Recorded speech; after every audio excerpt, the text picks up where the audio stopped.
दोस्तों, एक ऐसा इंसान जिसने दुनिया को सोचने का नया तरीका दिया, एक ऐसा इंसान जिसने धर्म को चुनौती दी, और एक ऐसा इंसान जिसने कहा कि सच्ची आजादी किसी विचारधारा में नहीं बल्कि अपने भीतर झांकने में है। एक ऐसा आध्यात्मिक गुरु जिसके लाखों अनुयायी बने, लेकिन उसी इंसान पर कई गंभीर विवाद भी बने। भारत से लेकर अमेरिका तक, ध्यान से लेकर धर्म और राजनीति तक, उसकी हर बात ने दुनिया को दो हिस्सों में बांट दिया। कोई उन्हें आध्यात्मिक क्रांतिकारी कहता तो कोई विवादित गुरु। लेकिन आखिर कौन थे ओशो और कैसा था उनका बचपन? कैसे हुआ उन्हें आत्मज्ञान? और उन्होंने ध्यान को लेकर ऐसी कौन सी बातें कही जिससे दुनिया प्रभावित हुई? और अमेरिका में उनके साथ ऐसा क्या हुआ, एक विशाल कम्युनिटी कुछ ही सालों में बिखर गई? दोस्तों, आज की इस कहानी में जानेंगे हम ओशो के बारे में। नमस्कार दोस्तों, मैं हूं आपका होस्ट रोहित प्रजापति और आप देख रहे हैं मेरे साथ।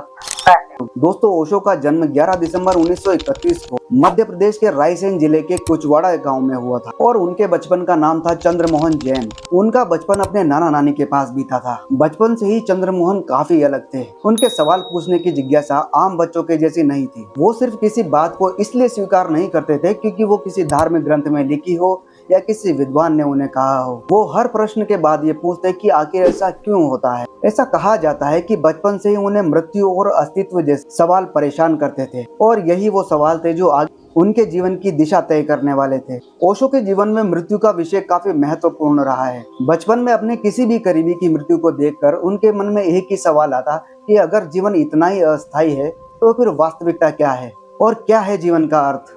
और तभी से उन्होंने अलग अलग धर्मों, अलग विचार और अलग अलग ग्रंथों को पढ़ना शुरू किया, लेकिन उन्हें किसी एक विचारधारा में अपने प्रश्नों का उत्तर मिला ही नहीं और उनकी तलाश बाहर से ज्यादा अपने भीतर जाने लगी। और फिर आया वो दिन जिसे ओशो ने अपने जीवन का सबसे महत्वपूर्ण दिन बताया है। जब चंद्रमोहन जैन 21 साल के थे तब उन्हें गहरा आध्यात्मिक ज्ञान प्राप्त हुआ और इसके बाद उनकी जिंदगी पूरी तरीके से बदल गई। 1950 और 1960 के दशक में चंद्रमोहन जैन सार्वजनिक रूप से दार्शनिक और आध्यात्मिक ज्ञान देने लगे और यही वो समय था जब लोग उन्हें आचार्य रजनीश के नाम से जानने लगे।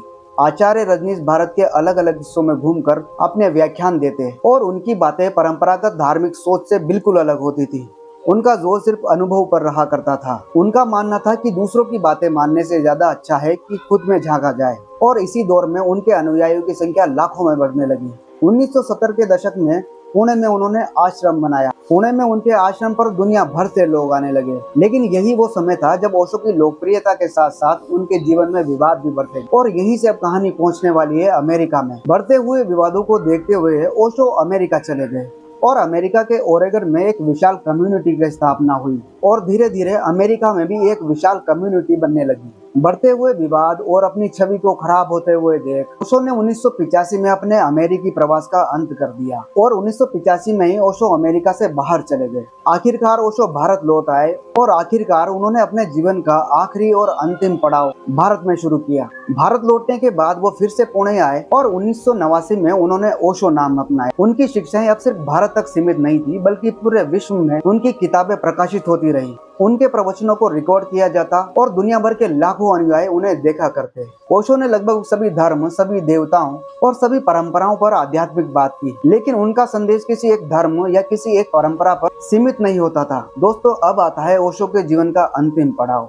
19 जनवरी 1990, 58 साल की उम्र में ओशो का निधन पुणे में हो जाता है, लेकिन उनकी मृत्यु के बाद भी उनका प्रभाव खत्म नहीं हुआ, बल्कि उनके विचार दुनिया के अलग अलग हिस्सों में फैलते रहे। दोस्तों, ओशो की जिंदगी को एक शब्द में समझना नामुमकिन है। वो एक दार्शनिक थे, आध्यात्मिक गुरु थे और एक शिक्षक थे, लेकिन इन सब के साथ साथ उनका एक विवादित सार्वजनिक व्यक्तित्व भी था। लेकिन शायद ओशो की कहानी का सबसे बड़ा सवाल यही है कि क्या हमें किसी इंसान को पूरी तरीके से सही या पूरी तरीके से गलत मानना चाहिए? उनके विचारों को सुनकर यह हमें खुद सोचना चाहिए। ओशो के जीवन की सबसे बड़ी सीख यही थी, सवाल पूछो, खोजो और सत्य को खुद अनुभव करो। तो दोस्तों, ये थी ओशो की पूरी कहानी, एक ऐसे इंसान की कहानी जिसने दुनिया को सिर्फ जवाब नहीं दिए बल्कि लोगों को सवाल करना सिखाया। तो दोस्तों, अगर आपको हमारे वीडियोस अच्छे लगते हैं तो आप हमारे चैनल को सब्सक्राइब जरूर करें। मिलते हैं अगले वीडियो में, तब तक के लिए धन्यवाद।